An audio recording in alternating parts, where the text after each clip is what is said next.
is a winding road, no telling where it goes. Driving through days and nights, won't stop for traffic lights. Hey guys, welcome back to my channel and wish you all a great start in the year 2020.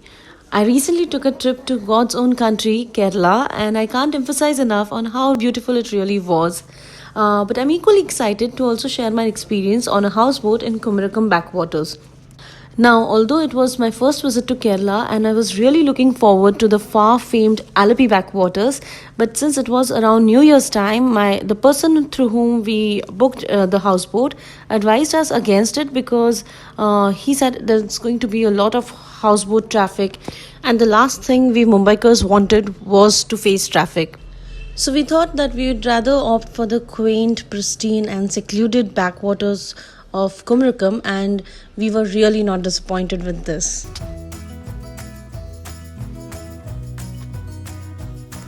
So I did manage to take a day trip to Kumarakom backwaters, and instead of staying overnight, because I had actually come down to Kerala for my best friend's wedding, and in between her engagement and her wedding date I had some time to myself, so I thought why not explore Kerala.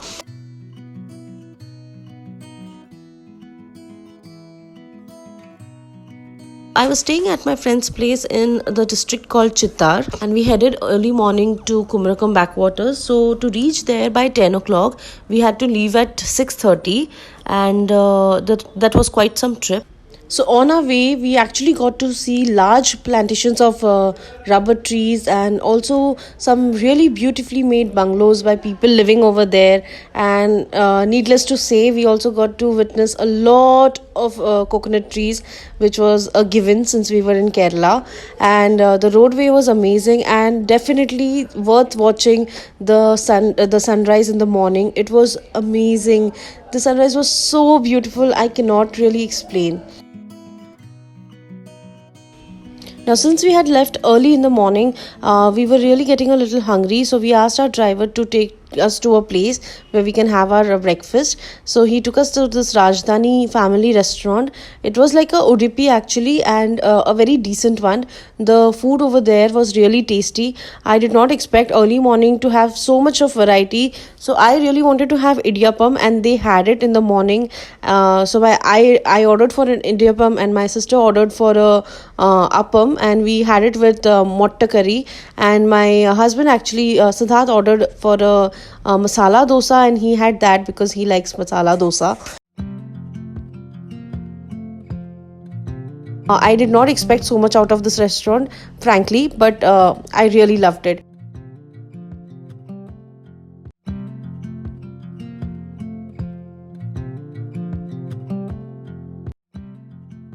So this is our houseboat Kailasam. We reached Kumarakom at around 10:30 in the morning, and we had booked this houseboat on Instagram via this Kerala Houseboaters. I'll leave the details in the description box below.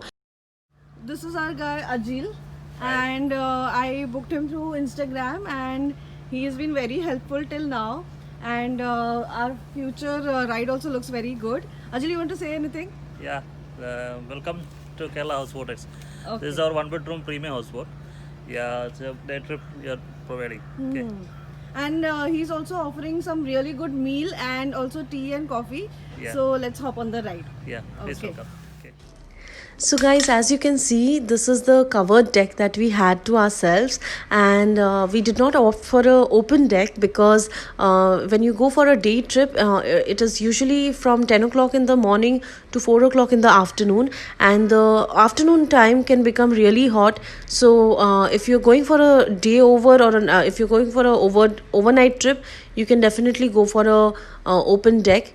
And this was the bedroom that we had to the houseboat, and it was the bedroom came in with a queen size bed, which was really very good. They had maintained the entire boat very nicely. The furniture and everything was prim and proper, and the room along with the bathroom was really hygienic, which was a great point to them. Let me give you a quick tour of the houseboat that we had booked. This is the seating area that you can see, and it also had a three-seater couch and a dining table. The dining table actually seats four people, and the couch was a leather three-seater couch. It was quite comfortable. Now, the houseboat I had booked in peak season time, so I actually got it for a little expensive. But if you are planning for a off season trip, then it'll definitely be half the cost. Now, coming down to the other side of the boat, this is the passage area that you can see, and you can also see that the Kerala houseboaters had taken all the safety precautions and safety measures. They had all the fire extinguishers lined up in case of any emergency.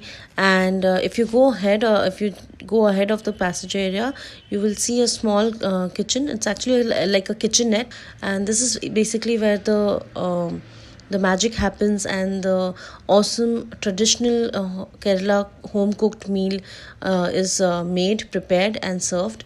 And backside was actually nothing much. If you take a bigger boat, you will probably have another staircase going upside, but this was the last area, the back of the houseboat.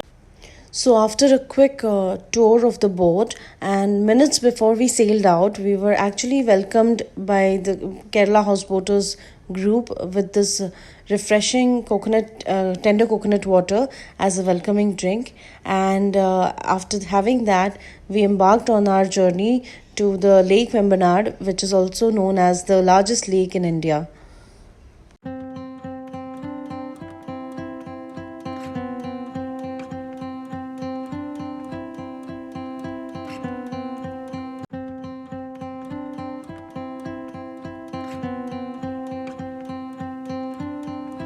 So once we were out of backwaters and into the Lake Vembanad, our eyes were amazed to see so many species of birds and of flowers. We saw some different types of rose and lotuses, and after that we took a small halt at this nearby village. I think it is pronounced as Chipunkal or Chepunkal. I'm not sure, and I'm really sorry if I've pronounced it wrong. So this was the place where they had some fish stall.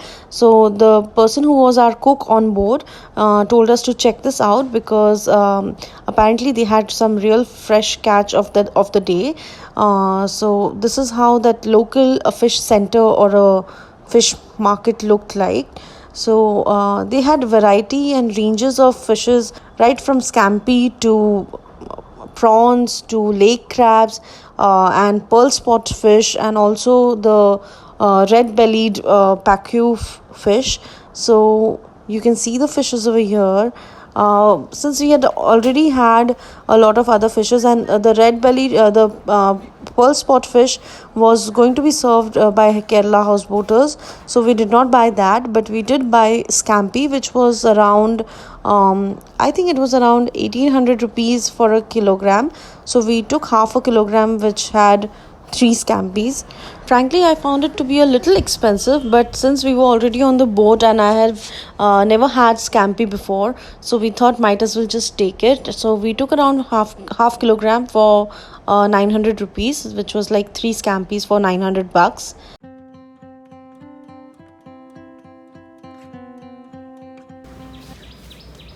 So after buying our fish, we went back to the boat. But before going on the boat, this was bang opposite the fish center. I stumbled upon this Ayurvedic Panchkarma center. I just thought I'll put this in the video in case if one of you are ever in Kumarakom and would like to check this out, you definitely can. I have not, so do let me know your experience. And so after doing some photography and just taking a few pictures and looking around in the nature, we hopped back onto our boat.